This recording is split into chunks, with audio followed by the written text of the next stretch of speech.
This is ILTV on the hour, bringing you the biggest stories from Israel and the Middle East.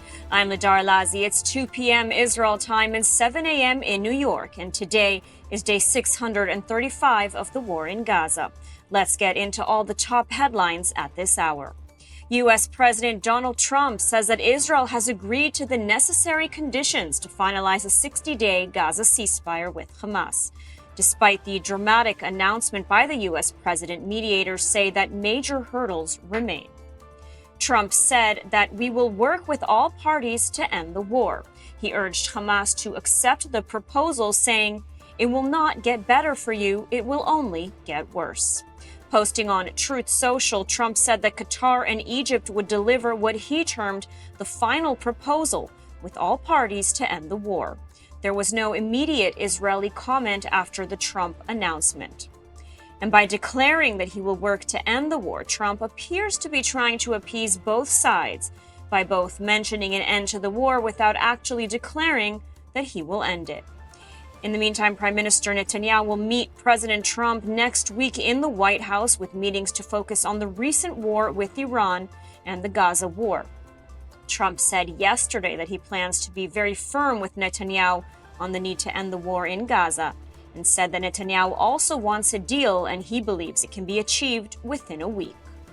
Meanwhile, the Islamic Republic of Iran announced today that it would suspend cooperation with the International Atomic Energy Agency.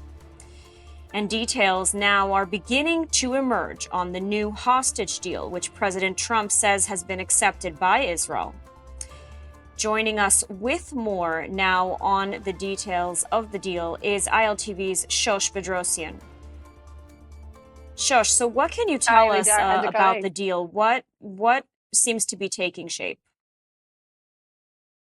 Yeah, so we know that the Strategic Affairs Minister, Ron Dermer, has actually been inside of Washington, D.C. in the White House meeting with American officials this week. So the timing of what President Trump actually said on Truth Social makes sense. Like you said, Lidar, the President Trump saying that Israel has agreed to the necessary conditions for a 60-day ceasefire adds up because Ron Dermer is there at this time. We know Netanyahu is actually going there next week, early next week, to meet with the president to move this conversation along about a possible ceasefire deal.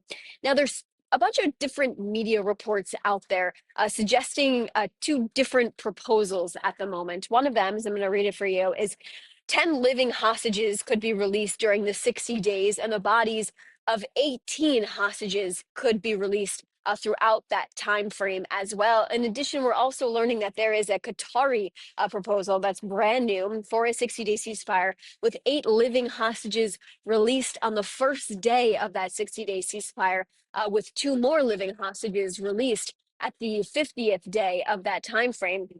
I think, a proposal like that, Lidar, indicates to us that Hamas clearly and knows that these hostages will add and continues to add power for them, continues to keep them in power, and gives them a bargaining chip to continue to stay inside of this war. Remember, there are 20 hostages that are still believed to be alive at this point in time. So a 60-day ceasefire that would only see the release of about half of them, of course, is problematic for so many of these families. These families have been hoping their loved ones would be released, months ago, 20 months ago. We know these hostages are being held in dire conditions, in the worst of conditions, barely food, any water, subjected to violence, abuse, tortures. There's Israeli soldiers that are still in captivity at this time as well. And we know that at least one of them is alive. I'm not sure necessarily updating all of the numbers. There hasn't been a recent update on the numbers of which hostages specifically are alive at this time, but we're going off the number that there are 20 Israeli hostages still alive at this time. The rest of the 30 are people who were killed on October 7th or in captivity. We also know that 2 American hostages, Lidar, are still in captivity at this time. Of course, the White House press secretary said the other day there is an enormous push for Trump to get the hostages out, including the 2 Americans that are still inside as well. Absolutely. And do we know who is going to choose which hostages will be freed? How do we know which hostages are going to be among these numbers that are reportedly going to be freed should we reach a hostage deal? Right. It's unclear at this time because we're in such a preliminary phase, and we still know, and like you said before, and what I've reported earlier today, is that there are still major hurdles in this negotiating process. From what we heard, we know that Qatar and Egypt will likely be handing Hamas this proposal as well. But in terms of which hostages would likely be released first, it's unclear. Remember, there has been a prioritization in the past of hostages who were very ill. Earlier in this war, back in February, we saw hostages that had some type of condition, whether they were asthmatic or they had some type of stomach condition. But at this point, all of the hostages are in such dire conditions. We know specifically one of them, not Matan Engres, Matan Zankauker. He actually suffers from a debilitating disease in his body where he's having issues. Even he has trembles, he has shakes because of the condition in his muscles. But at this point in time, being held in Hamas captivity with barely any food and water, you can imagine that the 20 hostages that are alive are all in dire condition, beyond dire condition at this point. We know that some of the IDF soldiers who are still alive have been dealing with horrific, torturous interrogations, specifically Matan Angres. There was a horrifying image that came out that his family published just a few weeks ago of him being lynched by a mob of people on October 7th. There were reports that he was actually electrocuted during some of those interrogations. The stories are horrible to hear. It haunts the families. It haunts the Israeli public. But I think that this story has left the Israeli public in a lot of confusing ways. Of course, they want to see a deal, but they worry about the cost of it. They worry about the cost that releasing the 20 hostages that are alive and the 50 hostages that are still there in total, what would be the price? Would there be a large prisoner swap of Palestinian prisoners to come out? What would that look like for the security of the state of Israel? This is a topic we've continued to report on for so long, Lidar. So details still murky on the ceasefire agreement that is taking shape. Shosh, thank you so much for your report. And of course, we will continue to keep you updated. Thank you. And moving on, we're joined now by Israeli diplomat Yoram Ettinger. Ambassador Ettinger, can you hear us? Shalom. Yes. Great. So great to have you on. I want to talk a little bit about the expected visit of Prime Minister Netanyahu to the White House next week. I mean, what kind of reception do you think he will receive there? I just spent a week and a half on Capitol Hill, and there's no doubt in my mind that the vast majority of the members of the House and the Senate are going to extend a red carpet reception to the Prime Minister. There is a growing respect for Israel, growing appreciation for the strategic gains made by Israel since October 7, 2023.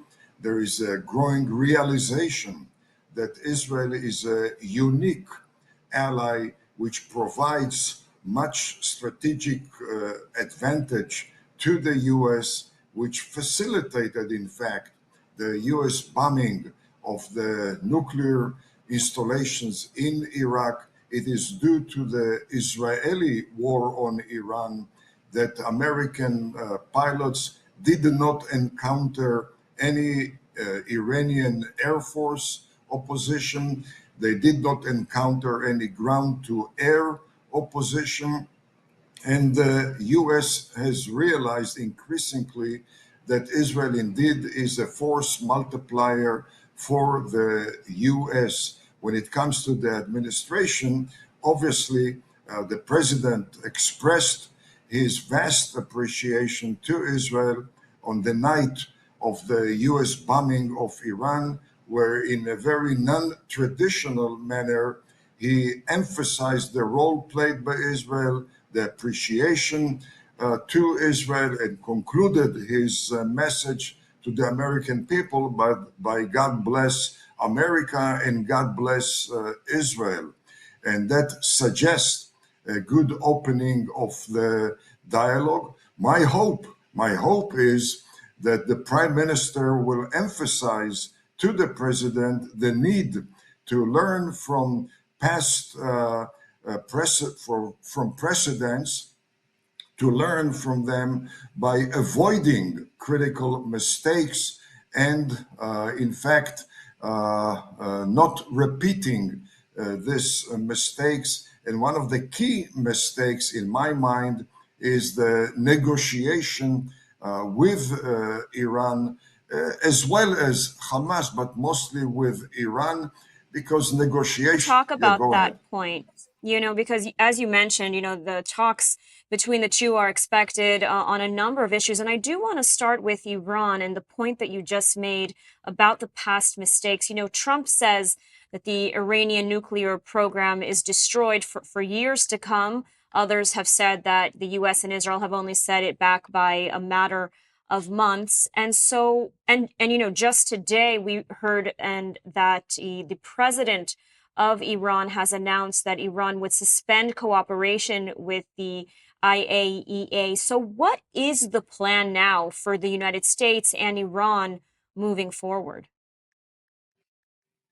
Any plan must be based on reality. The reality is, as we talk right now, China, North Korea, possibly Russia, is it either directly or through third parties, are already full speed attempting to restore Iran's military capabilities, nuclear, ballistic, and conventional.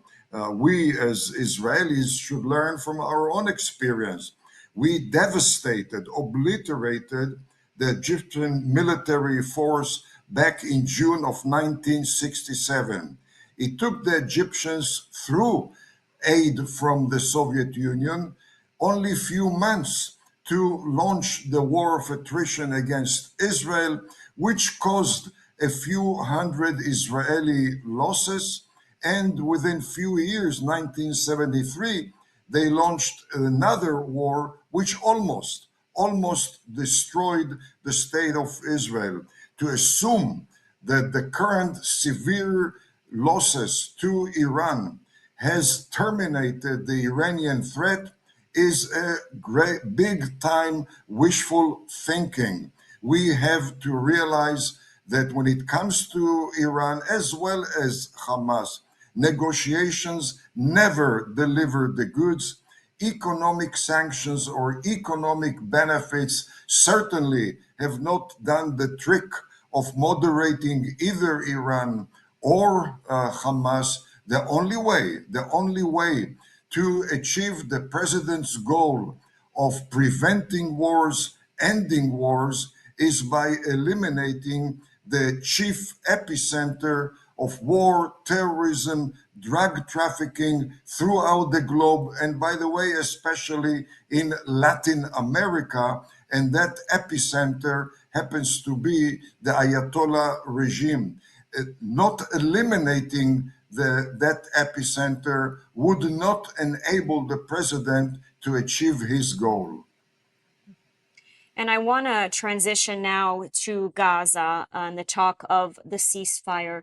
Do you expect that part of Trump's plan for the region will still include the transfer of much of the Gazan population, as he's mentioned a few times in the past? Is this still a feasible idea?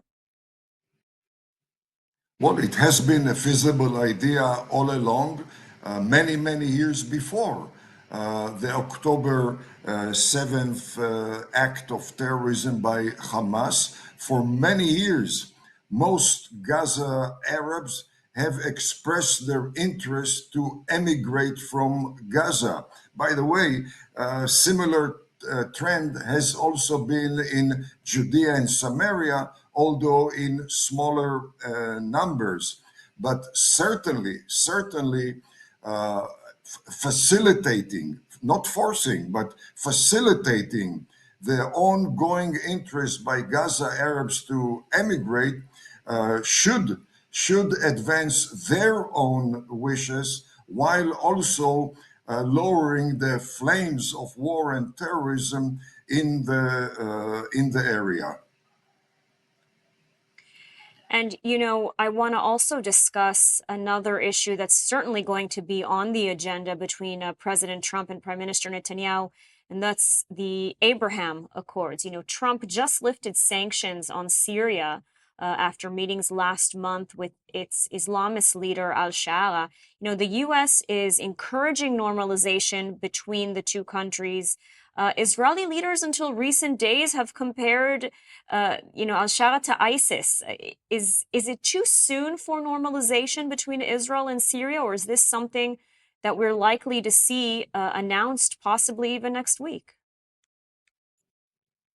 Well, all options are possible, but again, to be realistic, one has to, in my mind, one has to demand the current leader of Syria to prove his intention, to demonstrate his transformation from an arch terrorist to an arch peace seeker. And the most effective way of proving it is to change completely the education system in Syria, to uproot all hate elements, anti-American, anti-Israel, anti-Jewish elements from the Syrian education system. There's nothing which reflects more authentically the state of mind of a leader than the education which he tries to instill in the mind of his own people. Similar things have to be done with Friday sermons in the mosque, which are hate sermons, as well as with the official media. As long as the president of Syria upholds hate education, hate sermons, and hate media, one should not give any credence to his talk, his rhetoric about peace. By the way, in a similar way that we should expect the Palestinian Authority in Ramallah. I suggest that any attempts to bring into the folds of peace the Palestinian Authority in Ramallah must be preceded by the Palestinians adapting the United Arab Emirates practice. They deleted all hate education, replaced it with a very positive education on Israel, on Jews. As long as the Palestinian Authority sticks to his hate education, there is no point of talking, negotiating, or dealing with the Palestinian Authority. And when it comes to expanding the framework of the Abraham Accord, the most important thing is regime change in Iran. You change the regime in Iran, you remove the machete from the throat of Saudi Arabia, Oman, and Kuwait. You change the regime in Iran, you don't only expect to get Saudi Arabia and hopefully even Oman and Kuwait, but Iran, post Ayatollah Iran, should be a natural member of the Abraham Accord family. Absolutely. So certainly an historic week to look forward to. A lot of topics to cover, from Gaza to Syria to Iran. Ambassador Yoram Ettinger, thank you so much for joining us and for your analysis today. Thank you. And as talks of a ceasefire continue, so does the war in Gaza. It's day 635 of the war, and alerts sounded in Israeli communities bordering Gaza after Hamas fired 2 rockets towards Israel. The rockets were intercepted by air defense, and there were no injuries or damages caused. And in the meantime, the 99th Division has returned to Gaza to conduct counter-terror operations. This is the 4th time entering Gaza since the start of the war. So far, some 100 terror targets have been struck in the area, including gunmen, weapons depots, command centers, and observation posts. And we're joined now by Colonel Amit Assa, former member of the Israeli Security Agency. Amit, always great to have you on. Good afternoon. Good morning. So, as far as you can tell, if accepted by both Hamas and Israel, we have yet to see if Hamas will accept this new ceasefire proposal on the table. What would the new agreement look like, and what would Israel hope to achieve from this new agreement? First, I'm sorry that I can't be optimistic about what Hamas will say. I think that I hear already that they are not willing to get any further with this proposal, and it's expected.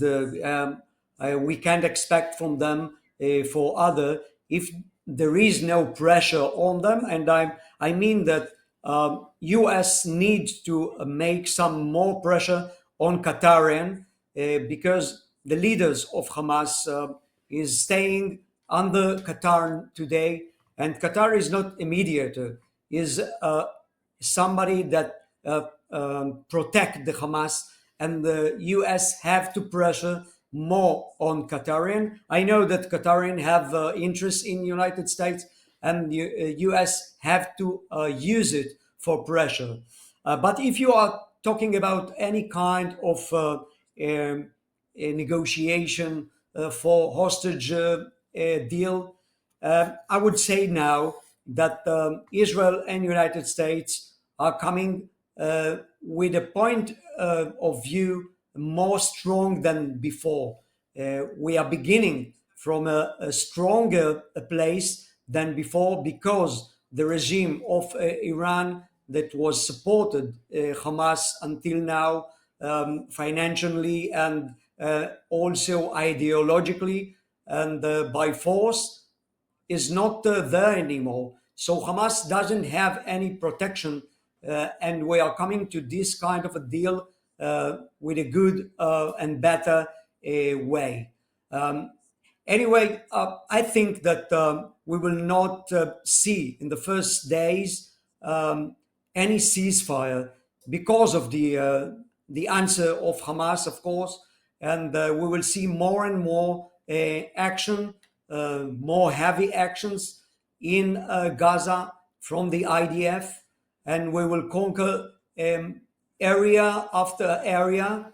And the key for that will be getting out the population out of the areas of war, the war zones, and then IDF will be able to deal with Hamas member that was left because it's not a lot in these areas. So I think from day to day, with a lot of force, we will put Hamas with the back to the wall, and finally they will need to put the white flag up because they will have no choice to do other thing.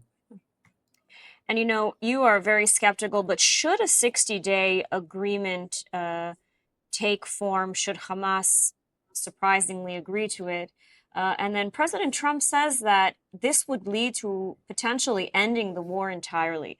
The question is Israel ready to wrap up the war in Gaza? Has it achieved enough of its goals as it stated, as it set out to do?